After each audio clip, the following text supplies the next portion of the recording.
Ben 10 is the absolute epitome of early 2000s Saturday morning cartoons. With its first series starting all the way back in 2005, we've got 4 seasons spanning nearly 50 episodes along with 3 movies. And today, we're gonna cover it all. That's right, today we're looking at the original Ben 10 series from start to finish. So grab your Omnitrix, a snack, and hit the subscribe button so that you'll actually be able to become the alien you want. It's hero time. 3, 2, 1, here we go.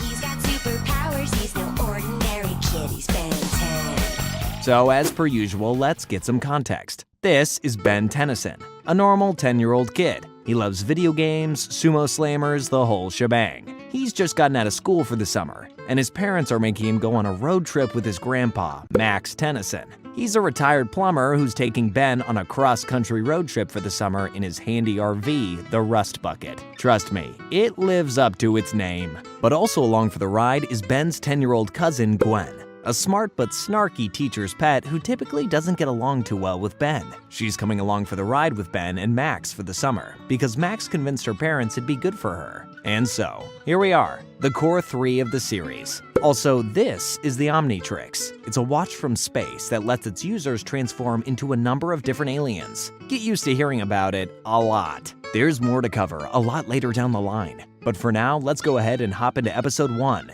and then there were 10. We start off how all good shows do, with a giant spaceship battle. On board one of the ships is Vilgax, the main villain of the series, and he's got one goal: get the Omnitrix. Cut to Earth, and we get a better idea of Ben. He's a class troublemaker with a heart of gold, as he tries to save another kid from the school bullies. Thanks a lot. I was just trying to help. Grandpa Max picks him up. Ben figures out Gwen is coming along for the trip, and the tensions start to build. Back in space, Vilgax blasts a ship into pieces, causing it to shoot something towards Earth, which Ben finds while out on a walk. It opens up and reveals a green and white watch, which immediately latches onto Ben's wrist, causing him to panic. Yep, that's the Omnitrix. After a while, he messes with it and becomes his first alien, Heat Blast. An alien who can shoot flames and fireballs. He freaks out when he realizes his powers and sets the forest on fire by accident, which Grandpa and Gwen see off in the distance. They head off to find Ben and put out the fire. And after explaining the whole ordeal to them, Ben puts out the fire he started. Elsewhere, Vilgax is super damaged after the space battle, and so he sends a robot to Earth to go grab the Omnitrix. Grandpa, who oddly seems to know something about what's going on, believes Ben and says he's an alien. Or, he just looks like one right now. The symbol on Heat Blast's chest blinks, and Ben goes back to normal. Just as the robot Vilgax sent lands on Earth and sends out drones, Ben fiddles with the Omnitrix again and becomes Wild Mutt, his second alien, an orange dog with no eyes, but definitely enhanced senses, kinda like Spider-Man. He must have the Peter Tingle. He takes out one of the drones, but times out and goes back into human form right in front of the second one, who thankfully is taken down by Gwen using a shovel. Ben uses the watch one more time to become Diamond Head, an alien who can shoot and create crystals, and takes down the robot, but is forced to cut celebrations short when he realizes he's gotta keep a secret identity. Way to go, Ben! Vilgax vows to take the watch from Ben, and Ben shows off one more alien, XLR8, a super fast alien. So yeah, with all these powers, you can imagine all the things Ben can get up to. In the next episode, we start off with Ben saving a family from a house fire, and we get an introduction to his obsession with sumo slammer cards, kinda blowing his cover. Speaking of introductions, meet Dr. Animo, a mad scientist obsessed with wildlife and its mutation potential. Here, he mutates a bullfrog and goes on a crime spree, starting off by having it eat his landlord. I mean, I think everyone wishes they could do that every once in a while, but still, that's a bad guy thing to do. At the grocery store, Ben turns into another new alien, Gray Matter, a super tiny guy with big eyes to look through cereal boxes and find a rare sumo slammer card. but ends up having to buy the store's whole supply thanks to his damages. After finding another rare card, Ben sees Animo burst into the store on his frog, intending to shoplift whatever he needs for his experiments. He mutates a bird and a hamster and nearly drives Ben, Grandpa, and Gwen out of the store. But thankfully, even when the Omnitrix is on cooldown, Ben's got the courage to at least take out the hamster. Not even giant hamsters can mess with Ben Tennyson! Animo leaves, and the gang follow him to the Natural History Museum, where he reanimates a mammoth to become his servant. To fight the thing, Ben becomes yet another new alien, Four Arms. A super strong red dude with, you guessed it, 4 arms to grab it by the tusks and slam it. Gwen also proves herself to be pretty handy in combat as well. No space watch required. Animo escapes yet again, using a T-Rex he brought back to life, and this time takes Gwen with him, with Ben timing out at the least opportune moment imaginable. Ben and Max find Gwen after Animo and his mutant pets drop her off on top of the Washington Monument, and so Not if I can help it, it's hero time! Ben becomes another new alien, Stinkfly, a green bug thing, to fly up and get her before she splats onto the ground. They take out the bird, and after Ben drops Gwen off with Grandpa, he puts his love for sumo slammers to the side to destroy Animo's helmet, which is the source of his power. He kept the helmet as a souvenir though. Here's hoping Animo doesn't get his green hands on it again. The next episode isn't super important to the series, but it has a few important parts, so I'm gonna speed run through it here really quick. Timer starts now. After playing a prank on Gwen, Ben? You should have seen the look on your face. Ben finds a Kraken, but nobody believes him due to a boy who cried wolf scenario. The only one who does believe Ben is this guy, Captain Shaw, who takes the guys out on a boat to find it. The gang are stopped by a group wanting to study the lake, but still don't believe Ben's Kraken story. The Kraken shows up. Ben tries to become a new alien, Ripjaws, but we get our first watch screw up, with him becoming XLR8 instead. People are saved, but the monster manages to get away. Ben and Shaw go after it themselves against Max's wishes. Find an egg. Shaw gets kidnapped by the study group. Ben saves him, and everyone figures out the study group is actually just guys who run a cannery. Who would eat Kraken eggs? Ben finally becomes Ripjaws, an anglerfish-looking thing that swims fast, bites hard, and can only breathe underwater, and saves the Kraken's eggs from the canning guys. And then gets caught by Shaw, who thinks he's one of the Kraken's babies. See, I was kinda speedy there.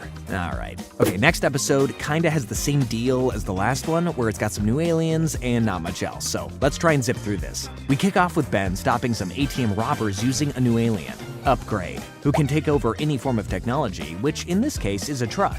You know, I'm just now starting to wonder, how the heck does Ben feel when he does all this, Anyways, Ben, Gwen, and Grandpa head over to their Aunt Vera's place. Some body snatcher aliens attack the senior neighborhood, and Ben gets bored with his aunt's house and decides to mess around. He becomes a new alien, Ghost Freak.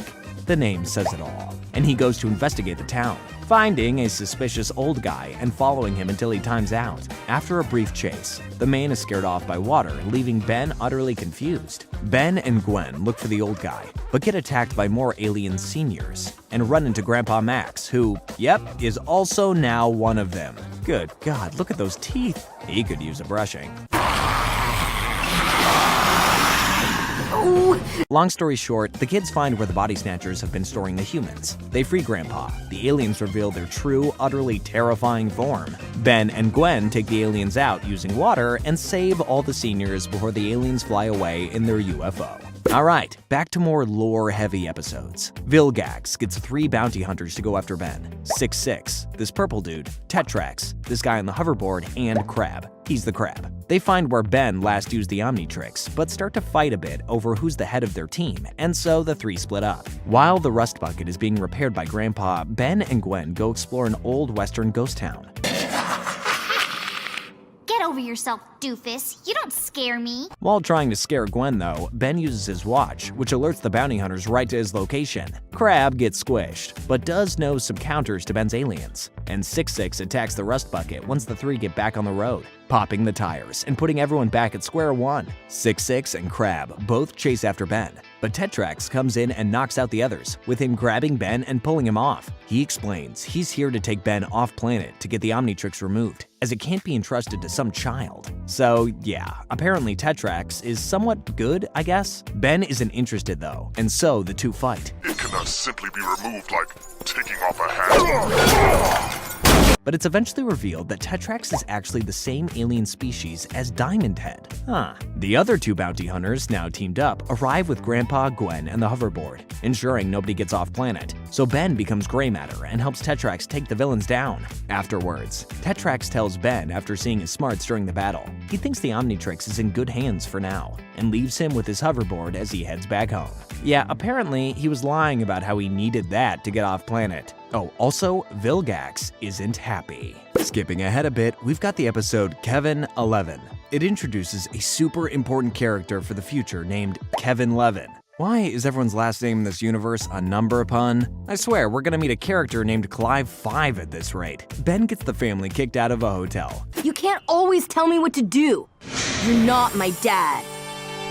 And after a fight with Grandpa, he storms off to an arcade and meets Kevin, who seems to have some electrical powers. After taking out some old gang member friends of his, Kevin takes Ben to his place, a little corner in an abandoned New York subway, and explains he lives here alone because his parents didn't want a freak. Afterwards, Kevin and Ben break into a warehouse to grab the new Sumo Slammers game early, but the police show up, meaning they've gotta run. Ben ends up having to tell Kevin about the Omnitrix and becomes Stinkfly to fly the two away. Kevin wants to try the Omnitrix out himself. So the speed guy at the arcade was you? Uh-huh. You're the man! But Ben explains it doesn't work like that, and so the two decide to team up and do whatever they want with their new powers. Oh man, that doesn't sound good. Thankfully, Ben comes to his senses when Kevin wants to crash a money train into a passenger train to steal some cash, with Ben realizing it'll kill hundreds of people. The two fight, and Kevin absorbs some of the Omnitrix's energy, getting the powers of Heat Blast. Ben stops the trains from colliding, and hops onto the rust bucket for an escape, making up a bit with Grandpa too. But before they can really reconcile, Ben realizes he's gotta go after Kevin, and finds him at his old gang headquarters, terrorizing the guys with his new powers. The Heat Blast powers fade away, but he gains forearms powers thanks to Ben, and so the two fight until Ben times out. Kevin tries to steal the Omnitrix but is blasted away by its power, and so the others leave the scene. Ben apologizes to Grandpa, but Grandpa says he'll still have to earn his trust back, while Kevin seems to have harnessed the energy blasted off by the Omnitrix. That can't be good at all. You're funny.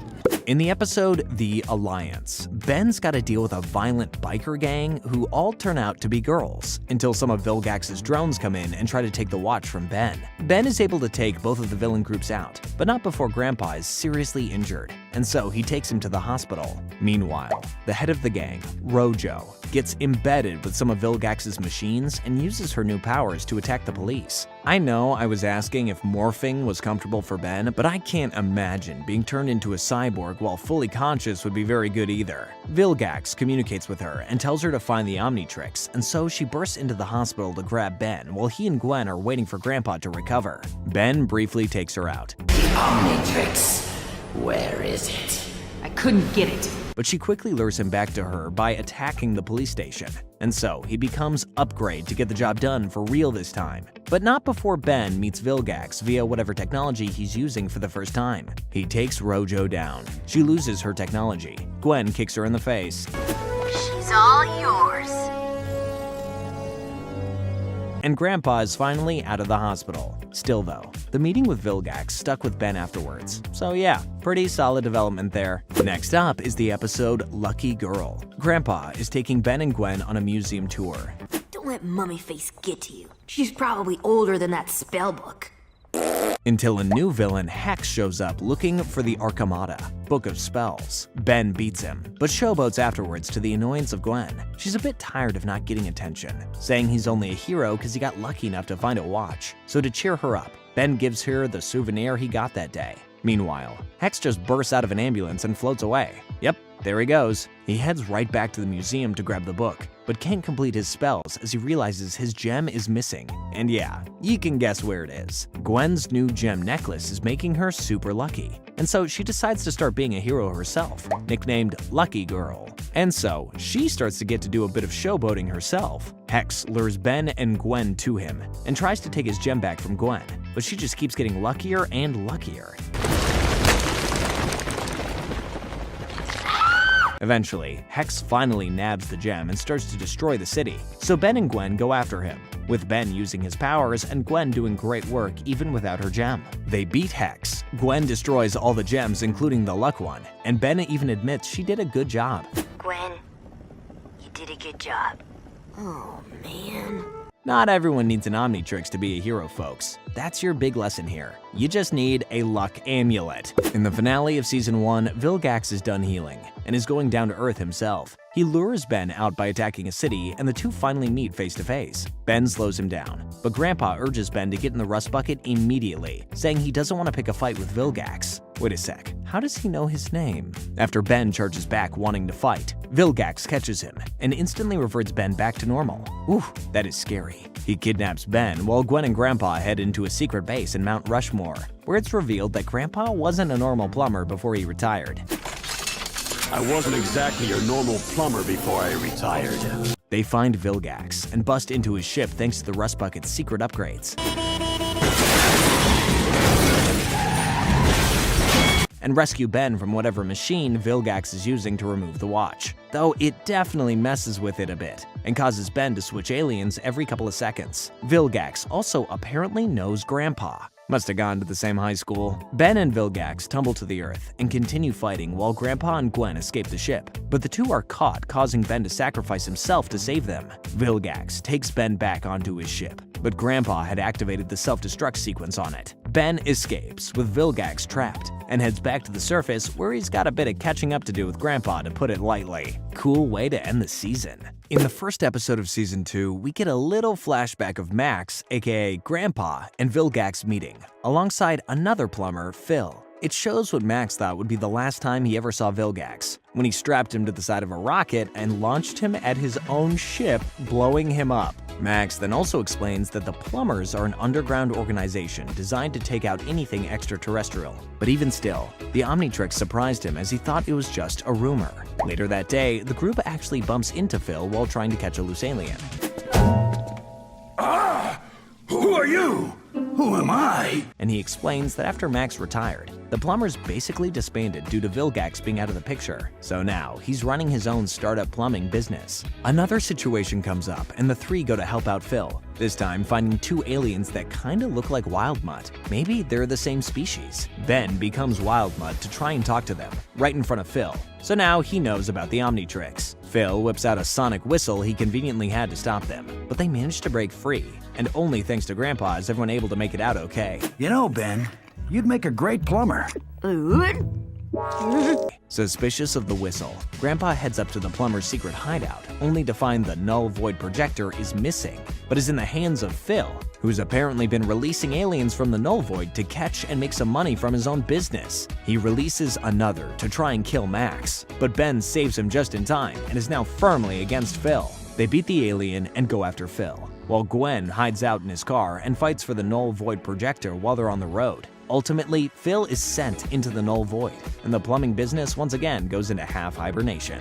In the next episode, Ben becomes a new alien, Cannonbolt. Just as a meteor crashes down from above him, turns out Cannonbolt can roll at super high speeds. And also turns out that the meteor is actually a giant alien tick. Gross. Oh, and turns out the tick has some alien worshippers that trail it along. And it also turns out that the tick sucks the nutrients out of planets and destroys them. So, yeah. Turns out the situation is pretty bad.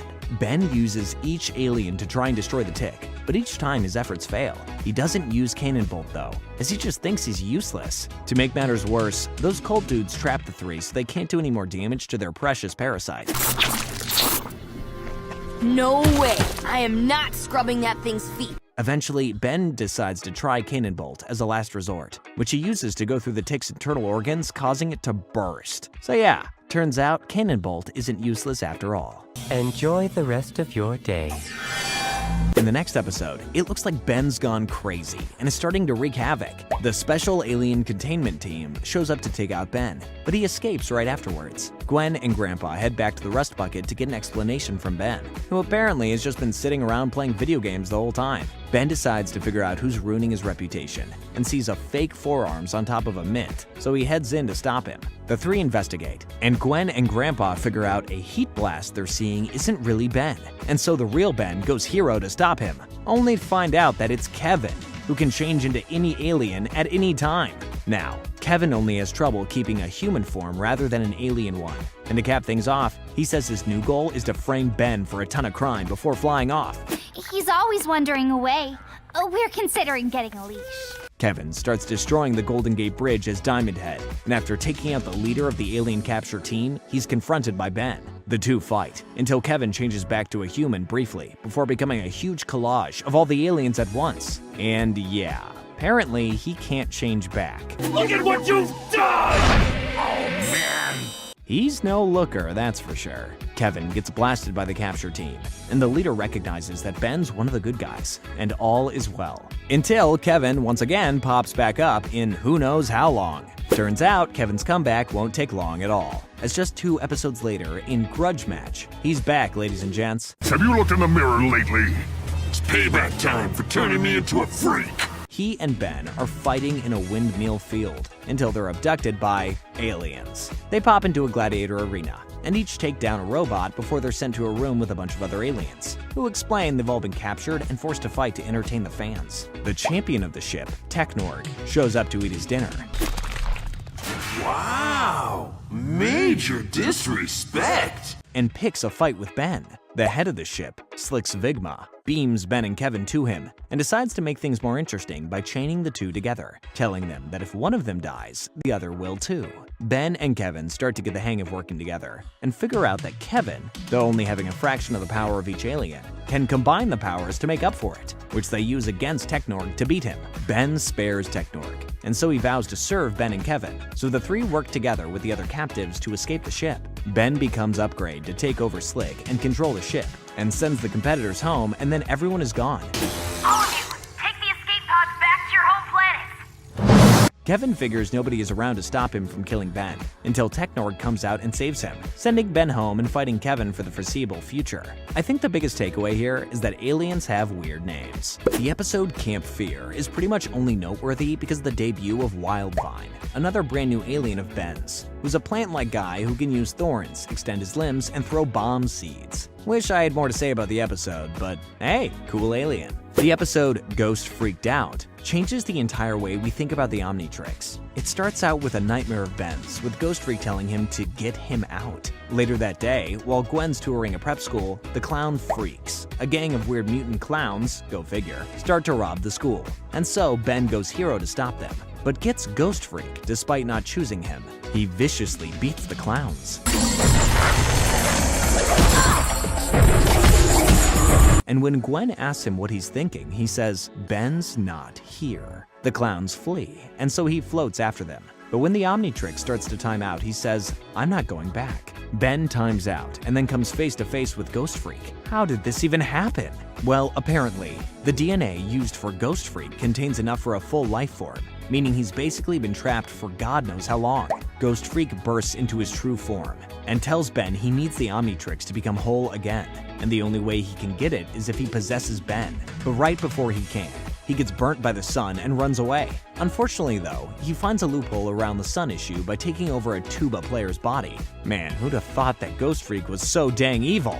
He then recruits the clowns to be his minions through some fear tactics, and then abducts a student of the school to draw Ben out. He learns he can't merge with Ben while he's an alien, but knows it's only a matter of time until Ben's human again. Luckily, Grandpa has a trick up his sleeve for when that happens. He's got a beam that shines light as bright as the sun to take the paranormal jerk out, but to dodge it, Ghost Freak keeps hopping bodies, and eventually hops into Gwen, where he threatens to make her jump off a building if Ben doesn't give up. Drop the weapon, and I'll meld with you and take over the world. Ben surrenders, but becomes gray matter right before Ghost Freak takes over, meaning he's still got a chance. Or at least he did until he once again times out at the worst possible moment. Thankfully though, Ben does some quick thinking and pulls a curtain to blast Ghost Freak with some daylight, incinerating him. Wow, so no more becoming Ghost Freak then. Oh, also the clowns are captured, in case you had a doubt. That's the nicest thing you've ever said to me. Thanks, Ben. The next episode has absolutely next to no lore implications, so I'll cover it really quick. But here's the interesting bits. To try and get new aliens, Ben messes with the Omnitrix and breaks it a bit, even leaving the ground a bit radiated from the incident. There, good as new. Dr. Animo shows up with his bullfrog and Ben goes hero, but this time he's a weird mixture of stinkfly and forearms. Animo finds the piece of the Omnitrix Ben broke off and sees what it can do, and grabs it before hopping off. Ben tries to become hero a few more times, but it never really works out too great. Eventually, he meets Animo, who has harnessed the Omnitrix piece to create mutants. Grandpa gets blasted away and turns into this, which in all honesty gave me nightmares when I was a kid. I mean, that's kinda terrifyingly gross. Ben turns into Ripjaws and Heat Blast and figures out he's immune to Animo's rays.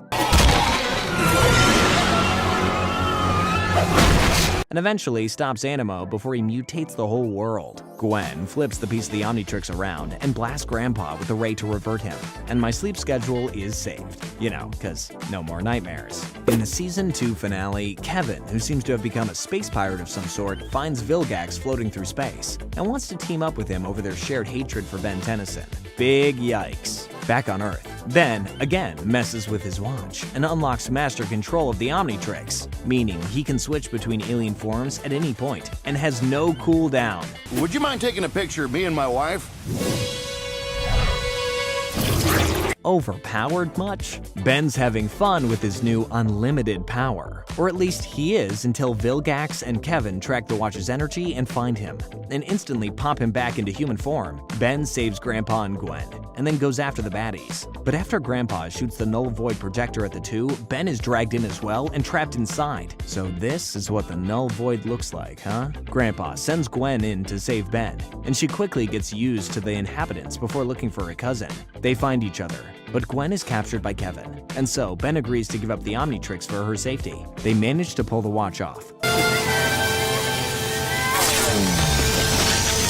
But Kevin tries to run off with it himself, causing Vilgax to go after him. Ben and Gwen nab it, but are confronted by the two while trying to escape. And so Gwen tosses it off to ensure they can make it out. Or so it seems. As it turns out, she actually tossed a grenade and left Kevin and Vilgax stuck together as she and Ben escaped. Clever stuff right there. But also, this whole ordeal reset Ben's master control. So now he's right back to getting the wrong aliens and timing out. That's great. Okay, Season 3 time. It's Grandpa's birthday, and Ben and Gwen forgot to get a cake. But that's kind of the least of their problems, as a portal suddenly opens and Gwen is abducted by some random flying girl, causing Ben to run in after her. They arrive 20 years in the future, seeing a statue of Ben 10,000, the hero of heroes, and immediately run into one of Ben's old foes, some rhino with a laser horn made by Dr. Animo. Ben 10,000 shows up and takes him down, but is pretty cold to everyone else, even older Gwen, who, yeah, was the one who nabbed young Gwen. Also, she can use magic now, which is pretty fun. She needs young Ben for help with taking down Animo, and knew the only way she could get him to come to the future was by taking Gwen. That's kinda sweet, I think. I mean, it's still kidnapping, so I don't know. Tell me I didn't grow up to start agreeing with Mr. Dweeb all the time. Anyway, future Grandpa shows up and uses the future rust bucket to take Ben to Animo's base. And yeah, apparently he's now Bino Gorilla now. Ben 10,000 uses some new aliens who we haven't seen yet on Animo, and also has master control over the Omnitrix now, which he uses to stop Animo all by himself.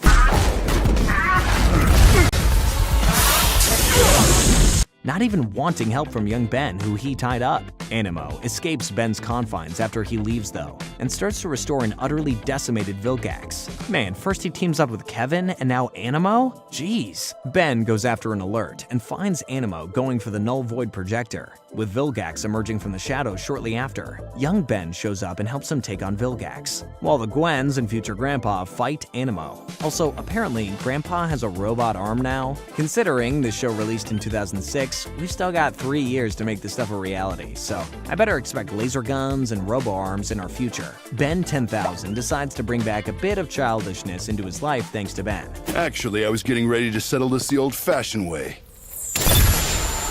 and goes human to take down Vilgax, while young Ben sticks with the aliens. Probably a good choice for a 10-year-old. He uses a hoverboard to lead Vilgax to a pool, and then becomes another new alien to freeze him in it, which young Ben names Arctic Guana. Great name. The Gwens and Grandpa stop Animo, and they celebrate future Grandpa's birthday together, with future Gwen saying she really brought Ben to the future to try and lighten up Ben 10,000, and it worked like a charm. 10,000 gives young Ben a cake. He and Gwen head back, and they celebrate their grandpa's birthday properly. So much went down there. I swear, my brain is spinning. Next up, we've got the episode A Change of Face. In this one, a villain named Charmcaster shows up and tries to cast a spell to switch bodies with Ben so she can have the Omnitrix. Unfortunately, Gwen accidentally switches places with Ben, and so now Charmcaster is in Gwen's body and vice versa. Gwen goes to jail, and Charmcaster is closer to the Watch. So her plan almost worked, I'll give her that. Charmcaster tries to get on Ben's good side as Gwen, but he knows something is up, as she quickly jumps from being nicer than usual to more violent than usual, and then wants to cook an apology meal for Ben. Yeah, Gwen isn't a cook last time I checked. Gwen escapes prison, and Charmcaster finishes her dinner, and when the two meet, Charmcaster uses what she cooked to do another body swap spell. Except this time, she switches back to her own body, and switches Ben and Gwen by accident. You're not gonna get the chance, 'cause I'm going hero. Confused yet? Gwen can't figure out the Omnitrix, and so everyone is captured.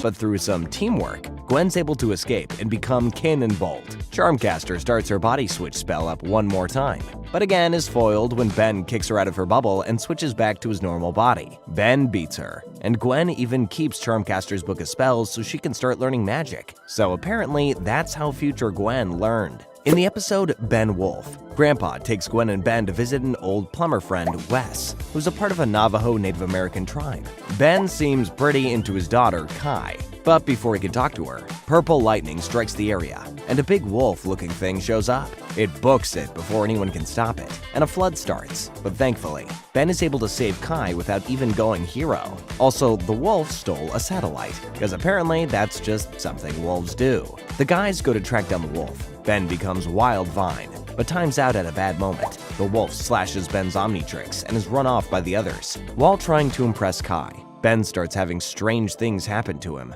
Okay, stranger than usual, with him slowly but surely becoming a werewolf. Apparently, the only way for Ben to revert back is if they take out the wolf, and to do that, they need a special pendant dipped in some spiritual cactus juice.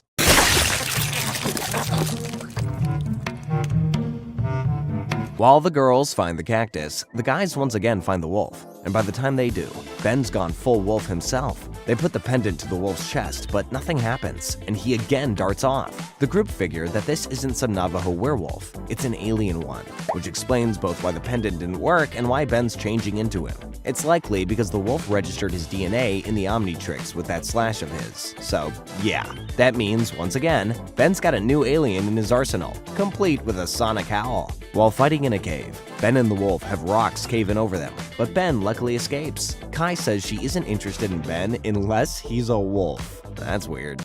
Only I can talk to my cousin like that. You just blew it big time. And the equipment that the wolf stole is shown to have made some ominous contraption. Do we have any idea what it does yet? Not at all. In the episode Under Wraps, we've got a mummy issue. And look, purple lightning again. Ben and Gwen hear about it while doing some farm work and go off to find him later that night, where instead they find weird purple cows. They take the cows down, and then find the mummy, who's digging for some purple rock. He almost crushes Ben and disappears alongside the rock, leaving him and Gwen perplexed. Now, aren't you glad you went to bed early?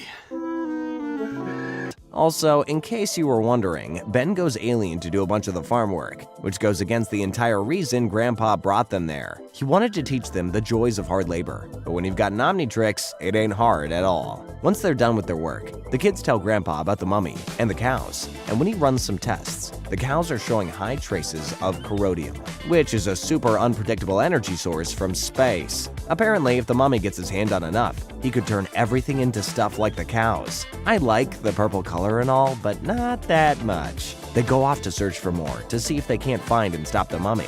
But once they arrive at the ice cream factory where a shard is located, Ben does the mummy's work for him by digging it out himself. And then the mummy shows up. Great. He gets his wraps on the corodium and shows off what it can do to someone who's exposed to it, mutating him into a purple monster of some sort. Geez, I hope this turns out alright. You should be safe from the mutation effects.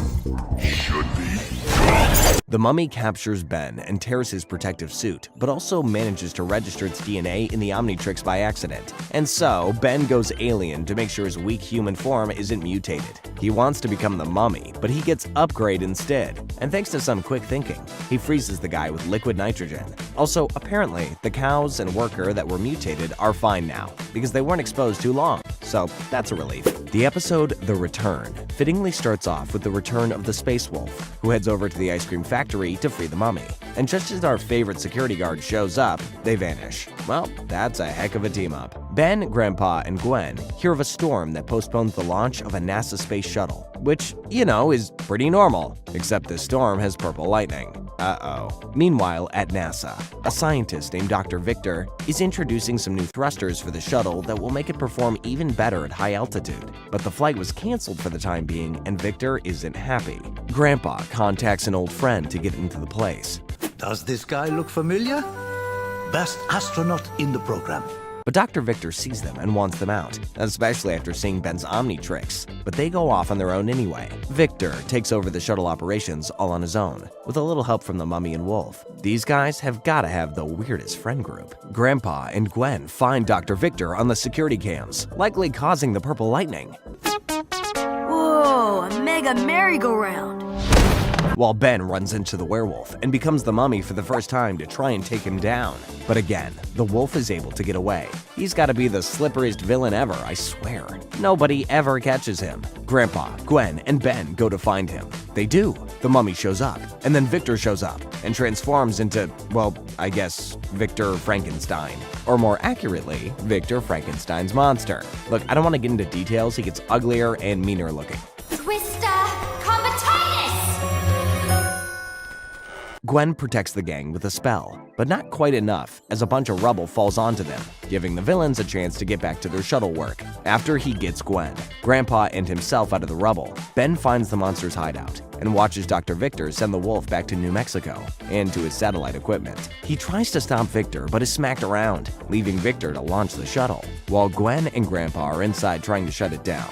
That's not good. Apparently, Victor also took the time to set up another experiment too, that being the resurrection of Ghost Freak, the head of the team and one who set this whole plan up. Okay, that friend group just got 10 times worse. Oh, also, Grandpa and Gwen are in space with the mummy. This is probably the worst situation Ben has ever been in. In the next episode, Ben's getting some ice cream. Nope, I'm kidding. Ben is dealing with the whole Ghost Freak problem. He's running for his life to make sure Ghost Freak doesn't get control of the Omnitrix, while Grandpa and Gwen try and turn the rocket around. Ben figures out Ghost Freak's master plan is to use a corodium beam from space and the satellite equipment in the desert to get a huge radiation shadow across the Earth, turning everyone purple and leaving him at full power all the time. Yikes. Ben times out after doing a little bit of damage to some machines, and Grandpa and Gwen are attacked by the mummy and sent into space. Ah, stupid watch. Victor finds Ben, but accidentally touches the Omnitrix, meaning Ben can become whatever he is now too. He uses a light beam on Ghost Freak and smashes Victor into the rocket, and heads up in a rocket himself to help Grandpa and Gwen. The two, who made their way into a satellite, stop the mummy right before he sends the corodium beam out, as Ben shows up and sends the mummy into space. Ghost Freak also snuck up to the satellite though, and turns the beam back on, and accidentally succeeds in casting the darkness over Earth. Ben turns into the Frankenstein-looking alien to take down Ghost Freak, while the mummy, who isn't actually gone just yet, is shot into space yet again by Gwen. Grandpa also deals with Victor, who's floating around in space, while Ben is then ganged up on by the mummy and Ghost Freak. Man, nobody wants to just give up here, do they? Grandpa crashes the rocket into the satellite, saving the Earth and blowing up the equipment by the wolf. For Danica! Okay? Victor also inadvertently sends himself and the mummy through some sort of portal. Well, so much for them. Pretty sure that's a null void portal too. Gwen and Ben float back to Earth, are saved by Grandpa, and after he shows up one more time, they all take out Ghost Freak together and tumble back to Earth. Ghost Freak is added to Ben's Omnitrix once again, and they're stuck in Egypt. Well, I guess that's what crashing down from space will do to ya. Alright, believe it or not, that last episode wasn't the season finale. This one is. I'm gonna get through it kinda quick though, so listen up. A new alien girl shows up talking about the Omnitrix, and after a short fight with Ben, Grandpa interrupts. But apparently, the two know each other. The alien's name is Xylene, and apparently she was the one who sent the Omnitrix to Earth. Yeah, remember that ship that blew up in the very first episode? That was hers. She crashed on Earth and went into a hibernative state until now. But hearing that Vilgax is in the Null Void, she feels it's cool to head back home. Also, her and Grandpa seem very close. We see that Xylene was sent on a mission to get a new DNA weapon, that being the Omnitrix, years ago, and offered to take Max with her, but he had to stay home. And yes, they were a couple at one point. I don't quite know what to think of that, but I'll go ahead and just say, good for them. If this keeps up, I'm gonna hurl sap. Back in present day, Xylene asks Max to go with her to space, and he considers the offer before a drone of Vilgax's shows up and attacks Ben and Gwen. The Rust Bucket is destroyed, but the group beats the robot, or so they think. They start to piece the Rust Bucket back together when Xylene and Ben get into an argument, and it's revealed Max was supposed to be the one who got the Omnitrix, not Ben. Ben runs off. Don't you get it? She wants Grandpa to go away with her just like before. The robot returns, kidnaps Max, and so Gwen, Ben, and Xylene have to make a truce and work together to save him. To take the robot out for good, Xylene helps Ben unlock an alien, Upchuck, a little green guy who can eat anything and then spit it back up, blowing it up. Ben eats the robot, saves Grandpa, and all is well, with Grandpa deciding to stay on Earth instead of go with Xylene. But he does give her a parting kiss. Again, I'm just gonna say good for them and move on. We were gonna lose you, Grandpa. Nah, you can't get rid of me that easy. All right, folks, grab your popcorn. It's time for a movie. That's right, you guessed it. We're watching Ed and Eddie's Big Picture Show. No, I'm just kidding. Although if you're interested, please check out our Ed and Eddie recap. Okay, for real, it's time for Ben 10's Secret of the Omnitrix. Animo's got a DNA nuke that'll mutate the whole world, and he's also got Grandpa and Gwen. Now that's a recipe for disaster right there. Ben goes heat blast and tries to melt the bomb, which works for the most part, but does send out some DNA wave that messes with his watch. Ben tries to go stinkfly to catch Animo, but keeps on swapping randomly and becomes gray matter. Luckily, he still manages to catch him, but still very weird.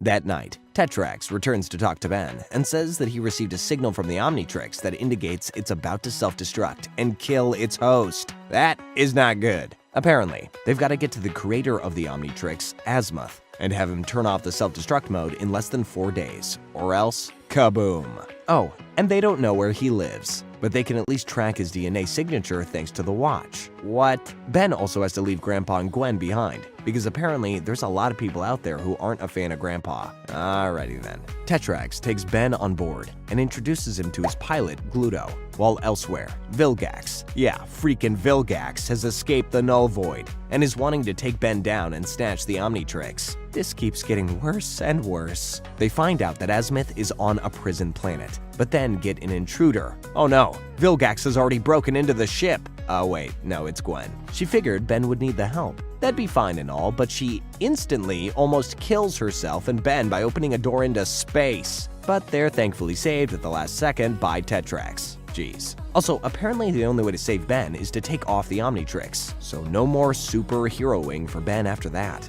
Oh, also, it turns out that every time he transforms, the self-destruct countdown speeds up too. Can this day get any worse for Ben? No, most species love humans. They're considered quite a delicacy. Well, yeah, it can. When the three reach the prison planet, Ben has to wear this embarrassing disguise to get around, all while he's surrounded by space criminals. Great. Tetrax heads off on his own, but gets attacked by 6-6, and Ben becomes upchucked to take out who he thinks is Vilgax, but it turns out to be a girl of the same alien race as him. That's why you never jump to conclusions, folks. The girl says she helped make the Omnitrix too, so Ben figures it's gotta be Azimuth. Hi! You guys have all had dinner, right? The gang, alongside Azimuth, escapes the prison planet with 6-6 close behind. But, that wasn't Azimuth they saved. It was Azimuth's assistant, Myax. She was a bit fed up with how self-absorbed he was, so she erased his DNA signature from the watch and put in her own. She knows where Azimuth is, though, but also knows the truth about the Omnitrix self-destructive sequence. If that thing blows up, it ain't just destroying Ben. It's destroying the entire universe. Why would you even put a self-destruct like that in the watch? Why? Also, she put a little inhibitor on the watch to make sure it doesn't shoot out any weird pulses. Remember that. Vilgax picks up 6-6, who tells him about Myax, and the two sorta get on the same page. After a little tussle, of course. After Ben guides the ship to the location using his Omnitrix, Vilgax shows up and boards Tetrax's ship. Tetrax and Myax go out to sever Vilgax's ship from their own, and Gluto finds Vilgax. Finally, the battle we've been waiting for. And it's over. Vilgax won. Gwen finds what's left of him, but she's cornered by one of Vilgax's henchmen, and so Gluto sacrifices himself to save her. He's the real hero here. Thankfully, to avenge our favorite glob of goo's death, 6-6 is shot into space, and so is Vilgax. They got what they deserved. The group reaches Azimuth's lair and get attacked by wild vines. Ben, no! The self-destruct will accelerate! I don't care! With Ben having to go hero to try and save Gwen, who gets kidnapped. As much as he tries, Ben can't seem to open the hatch to find her, and so is forced to focus on Azimuth. Tetrax tries to console Ben by explaining he's not the only one who lost a sibling, revealing that he used to work for Vilgax and is partially responsible for blowing up his entire home planet. Jeez, how does that guy sleep at night? Now, his goal in life is to make sure Vilgax never gets his hands on another world-ending weapon. And so, here he is, making sure Vilgax never gets the Omnitrix. They find the creator and talk to him via a hologram, but he's unwilling to help turn off the countdown, saying that this is the consequence for misusing his creation. Okay, this guy's a huge jerk.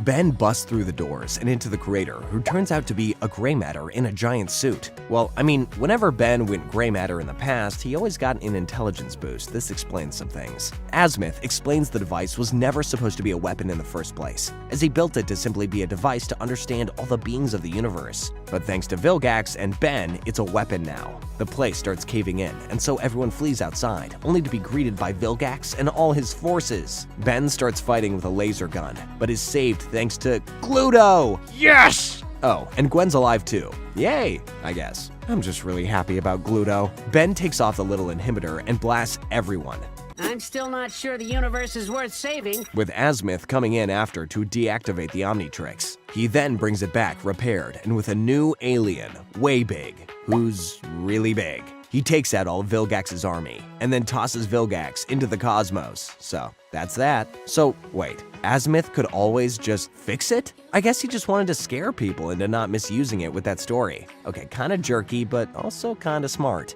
Azimuth and Myax fly off to find a comfier home, and Gluto takes everyone else to Earth, where it's back to business. Who knew? And speaking of back to business, it's time for our next season. Season 4, here we go. The episode Perfect Day starts with a bus full of cheerleaders breaking down in front of Ben, followed up by a spaceship landing, with 6-6 and another villain, Volcanus, hopping out. Ben beats the two, but notices Gwen actually worried about Ben after he takes a hit. You're good to go. Yeah!